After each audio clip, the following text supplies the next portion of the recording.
La música creció hasta alcanzar un crescendo perfecto, como de cuento de hadas, pero luego se detuvo.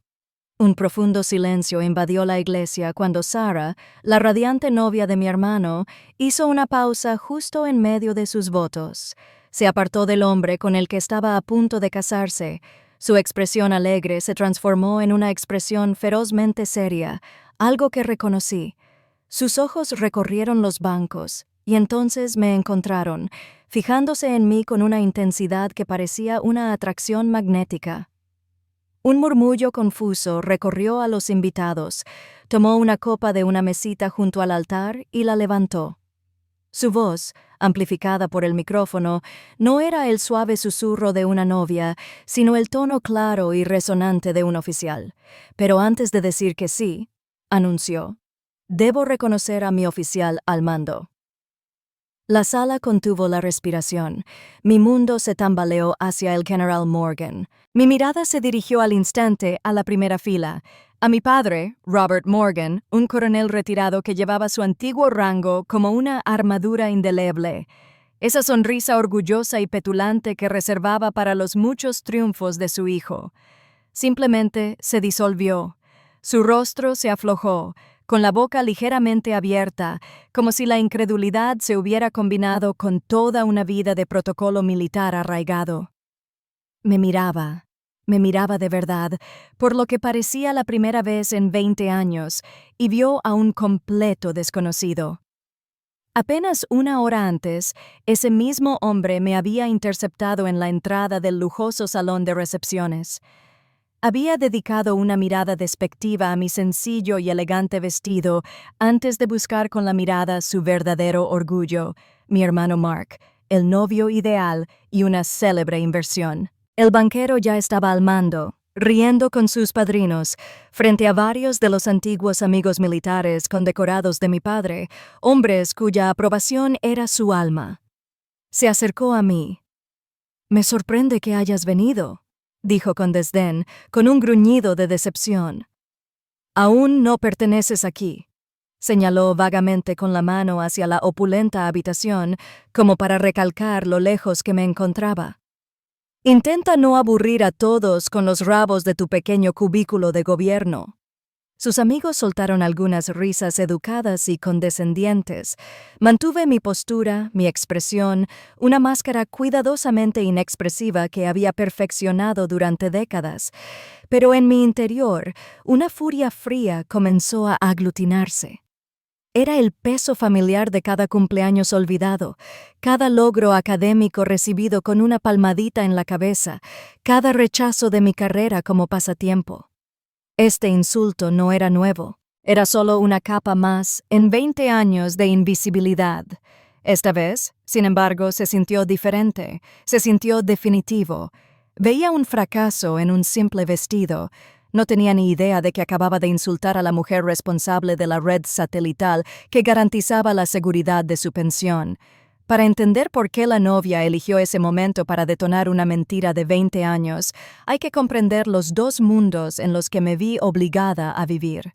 Para ellos, yo vivía una vida modesta y tranquila. Era una historia que habían escrito para mí, una narrativa cómoda, donde yo era la hija responsable y común y corriente con un trabajo estable, aunque poco impresionante, en el gobierno de Washington, D.C. Me imaginaban en un cubículo gris rodeado de archivadores beige, una vida de papeleo discreto y una ambición modesta. Esta versión de mí era predecible, era segura. Era una nota al pie en la grandiosa y emocionante historia del éxito de mi hermano. Durante 20 años les dejé creerlo, porque la verdad, era un lenguaje que jamás habrían entendido. Mi otra vida, la verdadera, no transcurrió en un cubículo. Transcurrió en el silencioso y vibrante corazón de la defensa de nuestra nación. Recuerdo una Navidad con perfecta y dolorosa claridad. La casa estaba impregnada del aroma a pino y pavo asado, un camuflaje festivo y estridente para la tensión que siempre bullía bajo la superficie. El plato fuerte, como siempre, fue mi hermano Mark. Mi padre se levantó para brindar, con la voz resonando con un orgullo tan feroz que casi sofocaba. Le entregó a Mark una caja pequeña y pesada.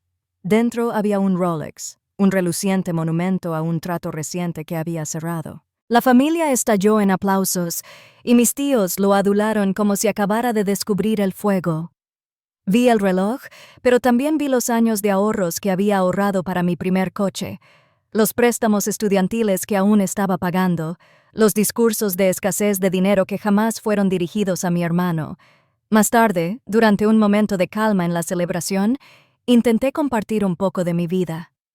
Me seleccionaron para liderar el nuevo grupo de trabajo interfuerzas para la defensa orbital. Dije en voz baja. Las palabras me resultaron extrañas y endebles en esa habitación. Mi padre, sonrojado por el vino y la victoria, simplemente me dio una palmadita en la cabeza. «Qué bien, cariño. Más reuniones», se rió entre dientes, volviéndose hacia la multitud. «La bonificación de Mark podría comprar todo el edificio. Sus reuniones están listas». El comentario quedó flotando en el aire. Otro fantasma que se une a la legión de despidos pasados no me vio. Vio a Ava, la administradora, un apodo que me habían puesto años atrás. Nacido de una total falta de curiosidad por mi vida. Nunca los corregí. La seguridad operativa era la excusa perfecta para ocultar una verdad que sabía que de todos modos no valorarían. Mi madre, una mujer que consideraba la armonía familiar un tesoro sagrado y frágil, me llevó a la cocina más tarde. «Déjales esto, cariño», susurró con ojos suplicantes. «Ya sabes cómo es tu padre. El mundo de números y dinero de tu hermano es mucho más tangible.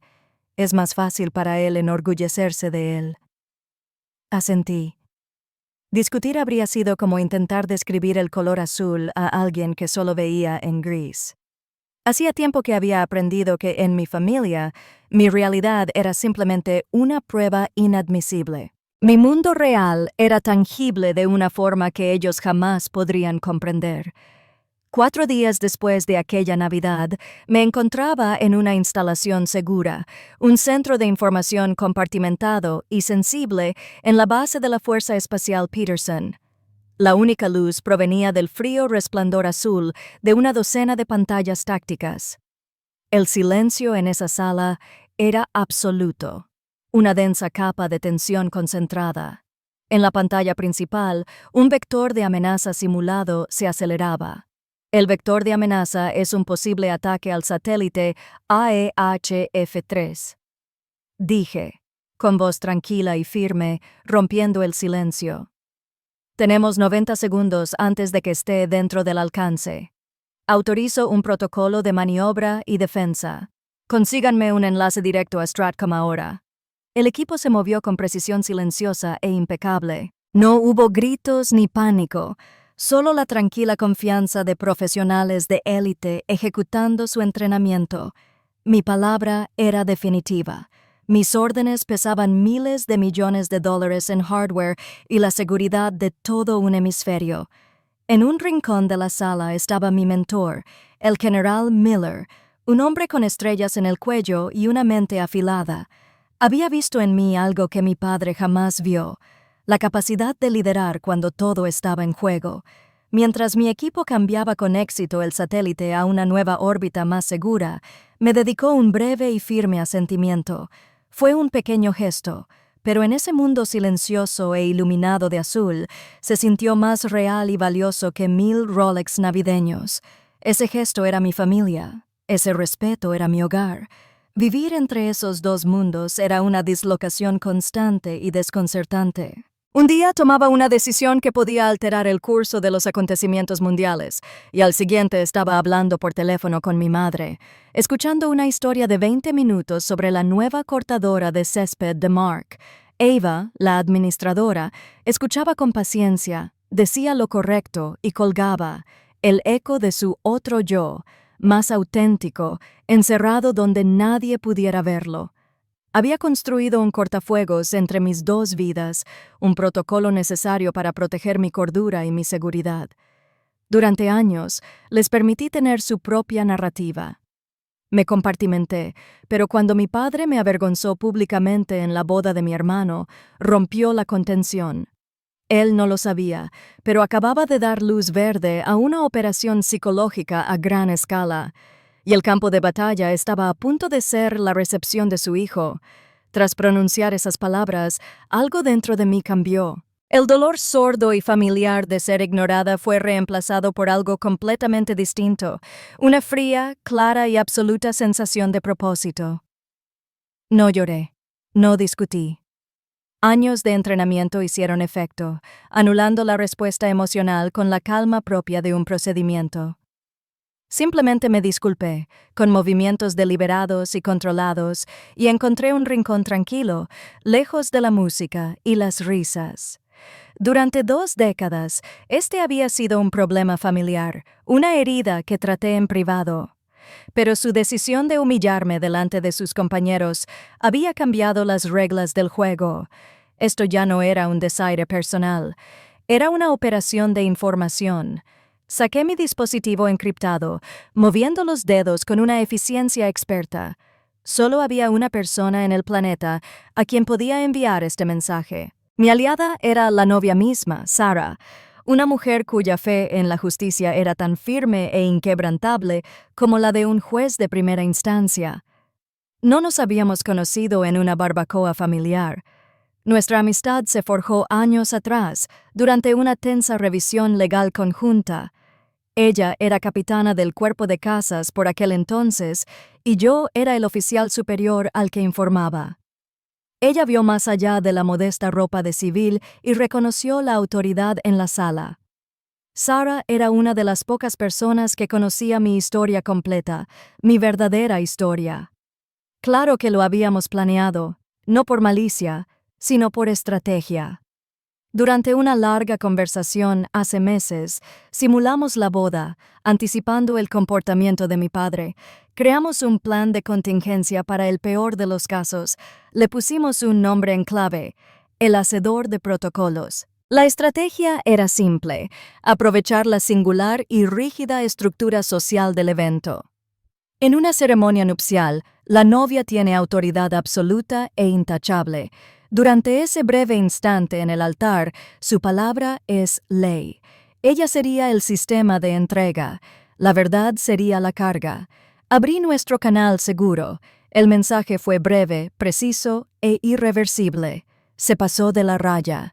Ejecutar protocolo. Hacedor de reyes. Pulsé enviar. Por un instante, no hubo nada. Entonces aparecieron 3 puntos. Su respuesta fue igual de precisa. Recibí con agrado. Una calma serena me invadió. No era la emoción de la venganza, era la firme determinación de un comandante que acaba de comprometer sus fuerzas. La secuencia se inició. El resultado era inevitable. Guardé el dispositivo y volví a la recepción. Un fantasma se movía en una fiesta que estaba a punto de convertirse en un ajuste de cuentas. El plan estaba establecido. El sistema de entrega era una novia a punto de pronunciar sus votos. La carga era una sola palabra general. Creían que asistían a una boda. En realidad, asistían a una ceremonia de cambio de mando que jamás imaginaron. Me senté cerca del fondo de la iglesia, un remanso de paz en el océano de orgullo ajeno de mi familia. Desde mi posición privilegiada, podía verlo todo. Mi padre, el coronel Robert Morgan, estaba sentado en la primera fila, con la espalda erguida, radiante como si todo este evento fuera un testimonio de su propio legado. A su lado, mi hermano Mark, el novio, era el rey de su universo, absorbido por la adoración de la multitud. Eran la imagen perfecta del éxito, el centro de un mundo que habían construido, un mundo en el que yo era un satélite lejano, apenas visible. No estaba viendo la ceremonia como una invitada, ni siquiera como una hermana. Lo observaba como un estratega, viendo comenzar la fase crítica final de una operación largamente planeada. Mi corazón no latía con fuerza, estaba firme, estaba listo. El oficial se giró hacia Sarah. Y ahora, Sarah, tus votos. Era el momento. El protocolo entraría en vigor. Respiró hondo y comenzó. Su voz se llenó de genuino amor al hablar de su colaboración y su futuro con Mark. Las palabras fueron un camuflaje perfecto, infundiendo en la habitación una sensación de calidez y normalidad. Y entonces, hizo una pausa. El cambio fue sutil al principio, pero lo vi. Su postura se enderezó, levantó la barbilla y la mirada tierna que tenía para mi hermano se transformó en una de propósito claro e inquebrantable. Toda la sala pareció inclinarse percibiendo el cambio. «Mark, te amo», dijo. Su voz, ahora con una nueva autoridad, exigía absoluta atención. «Pero mis votos hacia ti solo son posibles gracias a los votos que otra persona en esta sala hizo hace mucho tiempo. Un voto para proteger este país. Un voto a menudo silencioso y siempre sagrado». Una oleada de confusión recorrió los bancos. La sonrisa de mi padre se tensó. Los ojos de Sarah recorrieron la multitud hasta encontrar los míos. Fue un breve intercambio silencioso, una confirmación final de un oficial a otro. Luego volvió la mirada hacia la primera fila. Mi padre era sargento mayor. Continuó con la voz llena de orgullo. Me enseñó que hay que honrar el rango, no a la persona. Y hoy, antes de casarme, debo ser una buena oficial. Su mirada se posó directamente en mi padre, y toda la iglesia sintió que bajaba la temperatura. «Coronel», dijo con tono respetuoso, pero sus palabras una acusación contundente. «Le enseñaste a tu hija que no pertenecía a ese lugar. Lo que no reconociste es que, sin su mando, ninguno de nosotros pertenece». Mi padre se estremeció como si lo hubieran golpeado. Antes de que pudiera procesar las palabras, Sarah se volvió hacia mí, levantó su copa y lanzó la carga con una precisión devastadora. Su voz resonó clara e irrefutable para la mayor general Ava Oracle Morgan. Una onda expansiva de sonido y silencio golpeó la sala simultáneamente. Se oyeron jadeos audibles, sobre todo del grupo de oficiales militares retirados que comprendieron la insoportable gravedad de esas palabras. Mayor general, 2 estrellas, un rango que mi padre, a pesar de toda su fanfarronería, ni siquiera se había acercado a alcanzar. Y luego el indicativo, oráculo, un nombre susurrado con una especie de reverencia mítica en los pasillos del Pentágono, el arquitecto de estrategias que habían salvado innumerables vidas y transformado la guerra moderna. Una leyenda de la que habían oído hablar, pero una persona a la que nunca conocieron. Observé el rostro de mi padre. El color desapareció al instante, dejando tras él una pálida máscara de incredulidad, el orgullo, la condescendencia, los 20 años de superioridad cuidadosamente construida. Todo se hizo añicos en un instante de silencio. Su inculcada disciplina militar se apoderó de su cuerpo. Su columna se enderezó aún más, su mano se crispó a su costado como si luchara contra el instinto de saludar. Era un coronel en presencia de un general. El protocolo era absoluto. Por primera vez en mi vida, tenía un rango superior al suyo, y la verdad pública e innegable de ello lo había destrozado. Mi hermano Mark se quedó paralizado, con la cabeza oscilando entre su brillante y desafiante esposa y la hermana a la que tan despreocupadamente había descartado como la administradora. Los cimientos de su mundo habían sido pulverizados. Su éxito, que momentos antes parecía monumental, ahora parecía trivial, una nota al pie en una historia que ni siquiera sabía que existía. La humillación pública fue total, no con un grito, sino con una declaración silenciosa e innegable de un hecho. En el silencio ensordecedor que siguió, levanté lentamente mi vaso de la mesa y le di a Sarah un solo asentimiento de reconocimiento. No hacían falta palabras. La misión estaba cumplida. Mi padre me había dedicado toda la vida a enseñarme la importancia del rango. Al final, la novia solo tardó 5 segundos en darle su última lección. La recepción que siguió fue una clase magistral de incomodidad social. El ambiente, antes lleno de risas festivas, ahora estaba cargado de tensión y conversaciones en voz baja. Mi padre y mi hermano ya no eran la corte. Estaban atrapados. Los observaba desde el otro lado de la sala, acorralados por un elenco rotatorio de invitados atónitos. Sus rostros eran una mezcla de confusión y vergüenza ajena. Los bombardeaban con preguntas que no podían responder. Obligados a enfrentarse a una realidad para la que carecían de guión, se habían convertido en el centro de un espectáculo que no entendían. Su mundo, cuidadosamente organizado, ahora era un caos confuso. Por primera vez en sus vidas, eran irrelevantes en su propia historia. Mi experiencia fue diferente. Los mismos hombres que se habían reído de mí una hora antes ahora se acercaban a mi mesa con una profunda diferencia. Los antiguos colegas de mi padre, hombres con águilas y estrellas en sus uniformes históricos, se acercaron a mí uno a uno. «General, es un honor», dijo uno de ellos en voz baja y sincera. «Perdónenos. No teníamos ni idea. Ya no era la hija invisible». La nota al pie incómoda. Me había convertido en el nuevo centro de gravedad de la sala, una posición que nunca había buscado, pero que, al parecer, me había ganado. Al otro lado de la pista de baile, capté la mirada de Sarah. Me dedicó una breve y radiante sonrisa y un gesto de complicidad.